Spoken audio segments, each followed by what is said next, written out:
नमस्कार, मी किरण मांजरेकर, संपादक photographer times व अध्यक्ष दीप किरण फाउंडेशन।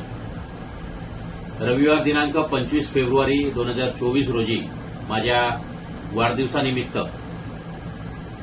माझ्या मित्रमंडळींनी आयोजित केलेल्या कार्यक्रमाला आपण वेळात वेळ काढून आपली उपस्थिती दिली, त्याबद्दल मी सर्व माझ्या मित्रांचे, सामाजिक कार्यकर्त्यांचे, शैक्षणिक क्षेत्रातले उद्योजक व इतर मित्रमंडळींचे मनापासून व हृदयापासून त्यांचे आभार व्यक्त करतो की त्यांनी माझ्यावरती जे प्रेम दाखवलं आहे व आजपर्यंत जे मला सहकार्य केलेले आहे त्याबद्दल मी त्यांचे खूप खूप आभार व्यक्त करतो।